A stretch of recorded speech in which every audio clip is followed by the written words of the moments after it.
La grande émission télé de la famille au Congo. Avec Jean-Claude Roger. Le rendez-vous du week-end.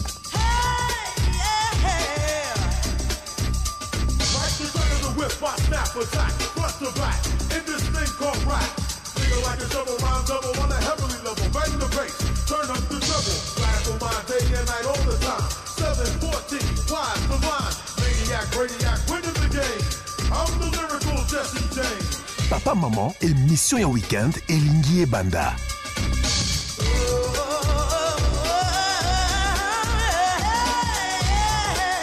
Yakawa, tika nyoso sikoyo. Émission Oyo et Zamakasi avec Jean-Claude Roger.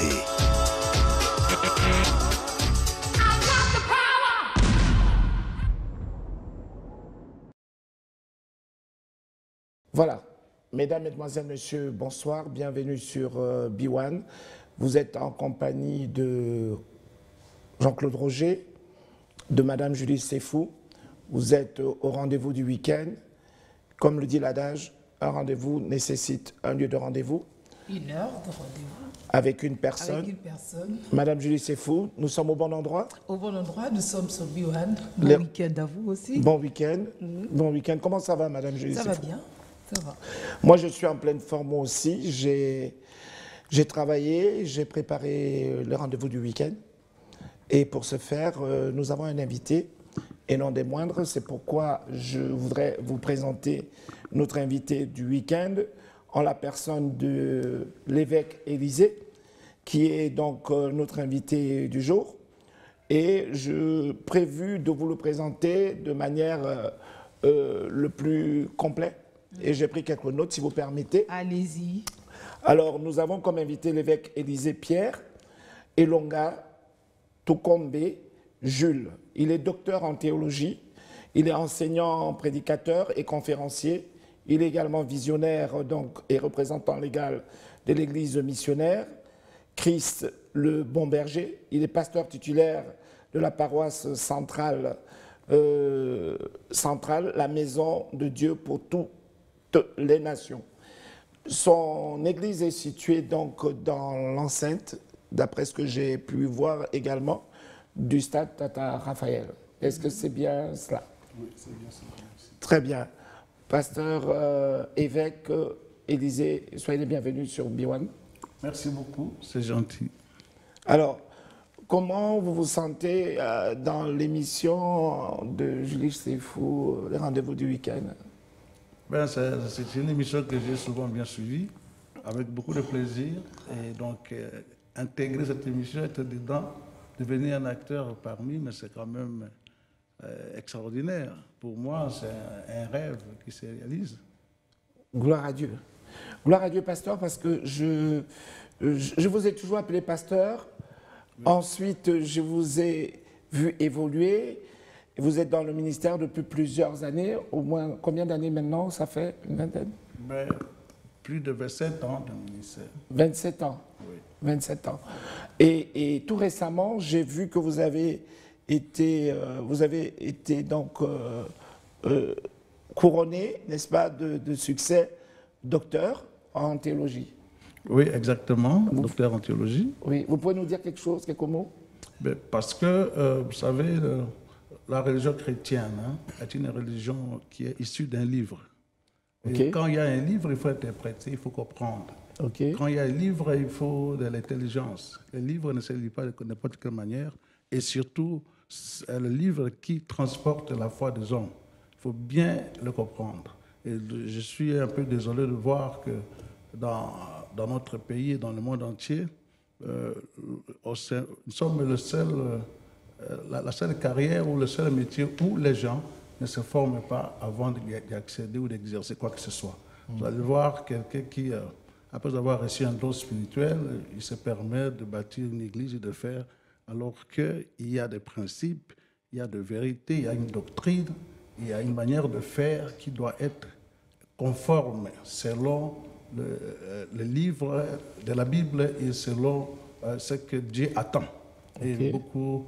On ne peut pas devenir un avocat sans avoir fait le droit. Tout à fait. On ne peut pas devenir médecin sans avoir fait la médecine. Tout à fait. Mais nous sommes des pasteurs sans avoir fait la théologie. Ok. Et où est la place du Saint-Esprit dans tout ça? Ben exactement. Le Saint-Esprit, c'est le socle même de l'intelligence. Vous l'appelez l'esprit de sagesse, esprit d'intelligence. Et l'esprit dit expressement qu'à votre foi et à tout, ajoutez la connaissance. Donc, c'est le Saint-Esprit, s'il est réellement dans une personne, la personne doit pouvoir connaître, étudier. Le Saint-Esprit nous donne des atouts pour étudier. Mon peuple périt parce qu'il manque la connaissance. Alors, puisque mon peuple périt faute de connaissance, voilà, vous m'avez donné donc le bâton pour orchestrer. Et donc, je vais pouvoir poser certaines questions, des questions qui vont nous amener à parfaire nos lacunes. Et pour ce faire, j'ai eu la chance et j'ai eu la grâce, n'est-ce pas, de rencontrer l'évêque Élisée. Comme on dit, les pierres précieuses ne se ramassent pas dans la boue. Ah non, on les trouve faut dans creuser, il faut aller dans la profondeur. Il faut aller dans la profondeur, Madame Sifou. Ouais. Et Dieu m'a fait grâce, je suis allé à BNS, c'est donc l'église qui est dirigée par l'apôtre Dandy, et c'est dans les confins de Ndjili, au quartier 1, et j'ai quitté, n'est-ce pas, les salons feutrés de la Gombe pour aller creuser, n'est-ce pas, à Ndjili, et j'ai découvert cette pépite que je voudrais vous faire partager, qui est la personne que Dieu a bénie. Et je ne voulais pas garder cette révélation ou cette découverte pour moi seul. Et c'est la raison pour laquelle j'ai convié donc l'évêque Élisée, puisque j'ai eu l'occasion, n'est-ce pas, d'être touché par la profondeur des enseignements. Et je me suis dit, waouh, cet homme m'a parlé comme jamais on m'a parlé du Saint-Esprit. Et je ne voulais pas que mes oreilles seules entendent, je voulais le partager avec les enfants de Dieu, bien mieux encore, ceux qui ne sont pas encore enfants de Dieu également pourront s'instruire puisqu'ils seront un jour appelés, n'est-ce pas, à nous rejoindre certainement. Évêque, ma première question, comme elle m'a passé le bâton sur le rôle du Saint-Esprit, et le Saint-Esprit, on en parle très peu. Le Saint-Esprit, on l'enseigne très peu. Quelle est la personne? Ma première question, c'est quelle est la personne? Quel est le rôle du Saint-Esprit? Et quelle est la personne du Saint-Esprit? Merci beaucoup. Le Saint-Esprit, comme vous venez de le dire, on en parle très peu. Et pourtant, le Saint-Esprit, c'est la matrice de tout ce qui est spirituel. Et donc, le Saint-Esprit, c'est connu pour nous qui sommes de la religion abrahamique. Donc, nous sommes dans la religion monothéiste. Ça veut dire nous avons un Dieu, un seul Dieu, créateur des cieux et de la terre. Okay. Mais notre Dieu se manifeste en 3 facettes. Et c'est ce qu'on appelle la Trinité. D'accord. Est indissociable, indivisible. Et donc, le Saint-Esprit est la 3e personne de la divinité, de notre Dieu Tout-Puissant. Vous allez lire ça dans Matthieu 28, verset 19.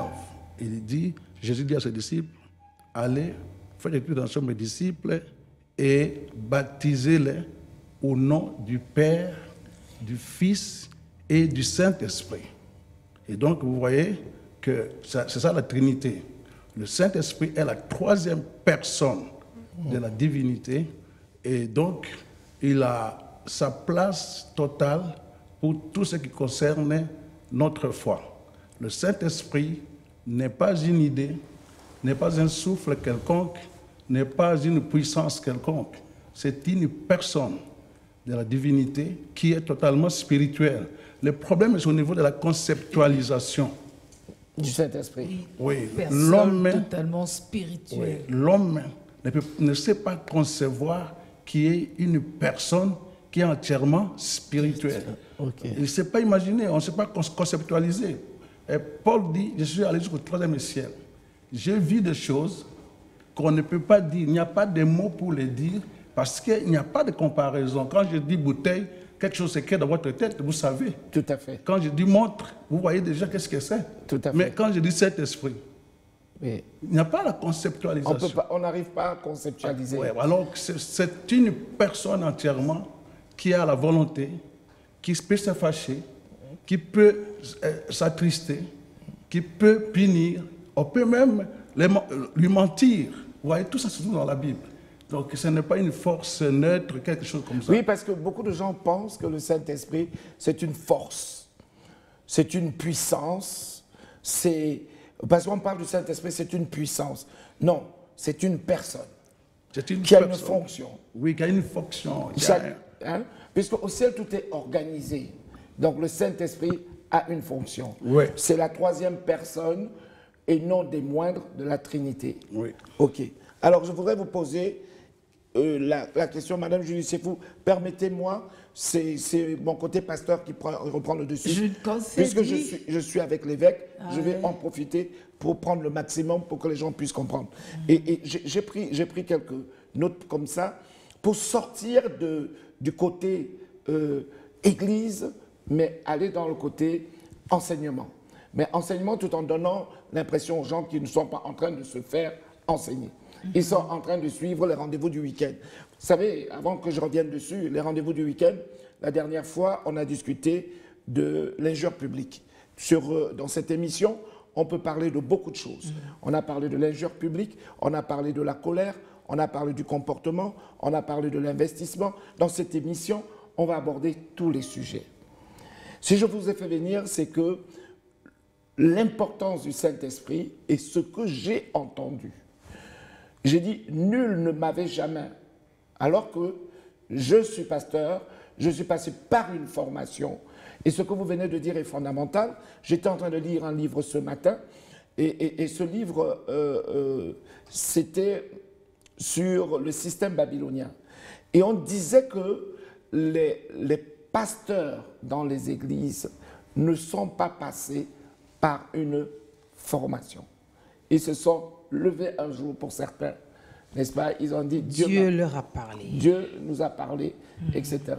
Bon, jusqu'à là, entre guillemets, c'est est-ce que j'étais appelé? Il y a ceux qui, on va dire, est-ce que j'étais appelé? Je t'ai pas appelé, je te reconnais pas pour enseigner mon peuple. La question que je voulais vous poser, c'est, vous avez répondu déjà qui était le Saint-Esprit. Maintenant, la question qui était la première, c'est quel est son rôle?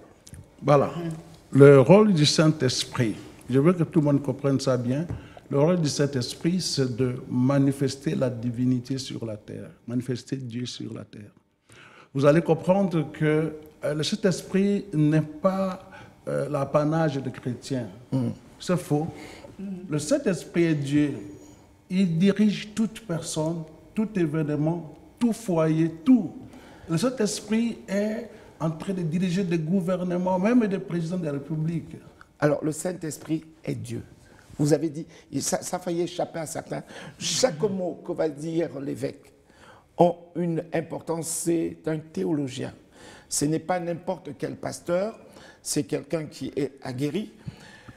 Et son diplôme, dernièrement, j'ai appris que vous avez même été, vous avez suivi une formation américaine, c'est bien ça? Oui, c'est bien ça. Et donc, votre doctorat est un doctorat international. Donc, ce n'est pas un doctorat, comme on dit vulgairement chez nous au Congo, Nassima Nanda. Yes, non, pas du tout. Non, c'est un docteur en théologie. Vous venez de me dire, vous avez dit un mot, le Saint-Esprit est Dieu. Oui. Très bon, très important ce que vous venez de dire là. Oui. Allez-y, développez. Le Saint-Esprit est Dieu, et tous ceux qui attendent la notion de Dieu, la première révélation de Dieu, c'est Genèse 1, verset 1 à 2. Dieu dit, la Bible dit, au commencement, Dieu créa les cieux et la terre était informe et vide, et il y avait de l'abîme. Et le Saint-Esprit, l'Esprit était au-dessus de l'abîme. Vous comprenez que c'est le Saint-Esprit qui contrôle le monde entier. Okay. Le Saint-Esprit qui manifeste la divinité, qui permet l'opération de ce qui est divin sur la terre. Et le Saint-Esprit nous prend tous en charge. toute créature de Dieu est sous le contrôle du Saint-Esprit. C'est la tour de contrôle. C'est la tour du contrôle. Il faut dire des choses comme ça que les gens comprennent. Oui, on modernise un peu, on contextualise, on comprend mieux. Oui, hein? oui, quand on contextualise, on comprend mieux. Le Saint-Esprit est la tour de contrôle. Oui. Et rien ne décolle, rien n'atterrit Sans le Saint-Esprit. sans le Saint-Esprit. Sans le Saint-Esprit. Waouh. C'est extraordinaire. Maintenant, c'est quoi le rapport entre le Saint-Esprit et la parole de Dieu? Ben, exactement comme j'ai dit, rien ne se fait de la part de Dieu sans le Saint-Esprit. La parole de Dieu, dit la Bible, la parole de Dieu a été inspirée. C'est le Saint-Esprit qui a poussé les hommes, qui a mis des paroles dans les hommes pour que les hommes puissent écrire, pour parler. C'est poussé par l'Esprit que les hommes ont parlé de la part de Dieu. Donc l'auteur invisible, spirituel de la parole de Dieu, c'est le Saint-Esprit. Il n'y a pas la parole de Dieu sans le Saint-Esprit. Il n'y a pas de parole de Dieu sans le Saint-Esprit.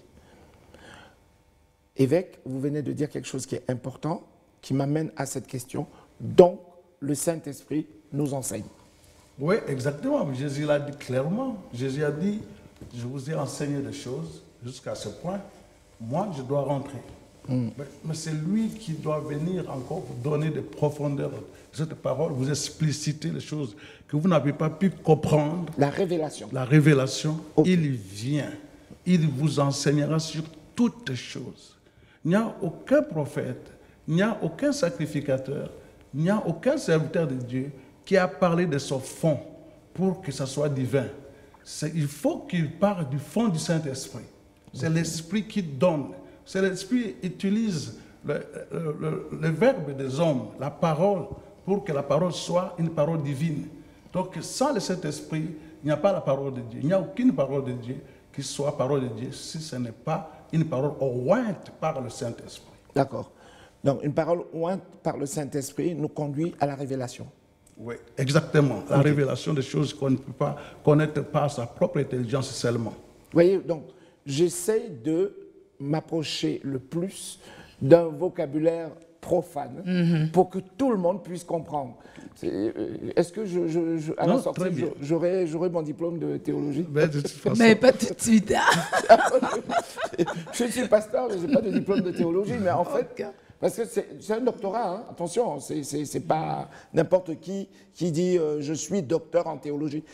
Nous avons affaire à l'évêque Élisée, qui est docteur en théologie. Et ma deuxième question, c'est le rôle. L'esprit, on lit toujours l'esprit de Dieu. L'esprit, le Saint-Esprit nous console. Expliquez-nous, le Saint-Esprit nous console. Ben, le Saint-Esprit, comme j'ai dit, le Saint-Esprit est Dieu. Je continuerai toujours à le dire. Oui. Le Saint-Esprit nous console signifie que l'Esprit a tout ce qu'il faut pour apaiser nos tensions sentimentales. C'est l'esprit, on l'appelle l'esprit de douceur, l'esprit de paix, l'esprit de joie. Vous voyez, il peut mettre la paix là où il y a la désolation. Il peut mettre, imaginez-vous comment Jésus déclare. Il dit, l'Esprit du Seigneur est sur moi, il m'a oint pour mettre la paix dans les cœurs qui sont brisés. Ce n'est pas Jésus lui-même, c'est le Saint-Esprit sur lui qui lui donne l'habileté de consoler. Vous pouvez recevoir une joie surnaturelle que personne ne peut vous donner, ni l'argent, ni une femme, ni un enfant. Simplement parce que l'Esprit décide de vous donner la joie. Oui, c'est pour ça que parfois, je ne sais pas si vous avez déjà expérimenté, il y a des jours où vous vous levez sans rien, mais vous êtes tellement content, tellement heureux. Vous avez déjà expérimenté ça? Oui, voilà. Ça, c'est l'œuvre du Saint-Esprit. Vous avez mesdames et messieurs, vous qui êtes chez vous, vous êtes déjà levé un matin, vous vous sentez bien. Ce n'est pas physique, c'est la paix dans le cœur, la joie. Vous êtes gentil ce jour-là. Oui. Vous Comme êtes, enivré alors qu'on n'avait rien appris, mais vous êtes bien. Quoi. Vous êtes bien. Très bien. Hein, vous êtes, Ouais. voilà, on est en train de détailler un peu le mécanisme, comment le Saint-Esprit amène la paix dans le cœur de quelqu'un. C'est même pas, vous n'avez rien entendu. Rien. Vous n'avez pas reçu un chèque. Vous n'avez pas reçu une nomination ou une promotion. Mais vous vous levez ce matin-là, et puis vous êtes content. Mais content. Voilà. On te dit, papa, ça va? Tika, papa, vous êtes bien.